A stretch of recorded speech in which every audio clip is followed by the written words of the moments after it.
अस्सलामुअलैकुम सामीन। 26 सफ़र मुज़फ़्फ़र है, 3 अक्टूबर है।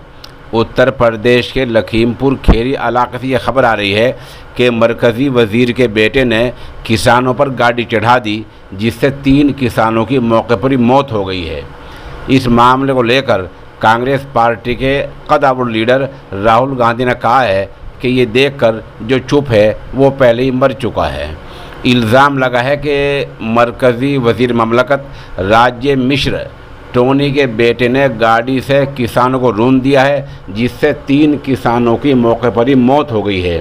भारतीय किसान यूनियन ने ट्वीट कर इस बात की जानकारी दी है। इस मामले पर हंगामा हो गया है। इत्तला के मुताबिक उत्तर प्रदेश के लखीमपुर खीरी में ज़रई क़वानीन के ख़िलाफ़ किसान आंदोलन कर रहे थे। इल्ज़ाम है कि वज़ीर ममलकत अजय मिश्र टोनी के बेटे ने गाड़ी से किसानों को रूंध दिया, जिससे 3 किसानों की मौत हो गई है।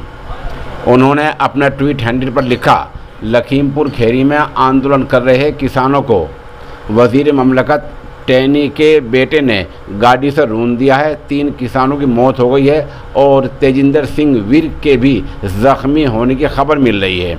इस मामले को लेकर पता चला है कि राकेश टिकैत गाज़ीपुर से निकल रहे हैं और वो लखीमपुर के लिए चल दिए हैं। बताया जा रहा है कि किसानों ने नायब वज़ीर आला केशव मौर्य और वज़ीर ममलकत राज्य मंत्री अजय मिश्र टोनी का हेलीकॉप्टर उतरने से पहले ही हेलीकॉप्टर कब्जा कर लिया था। बहरहाल किसान आंदोलन कर रहे थे। इल्ज़ाम ये लगा है कि वज़ीर के बेटे ने गाड़ी चढ़ा दी, जिससे 3 किसानों की मौत हो गई है। फिलहाल लखीमपुर खीरी में वबाल मचा हुआ है और इसकी राहुल गांधी, अखिलेश यादव और बहुत से अपोजिशन लीडरों ने इसकी सख्त अल्फाज में मजम्मत की है। आपको एक तस्वीर दिखा रहे हैं मौके की, किस तरह किसान इकट्ठे हुए हैं।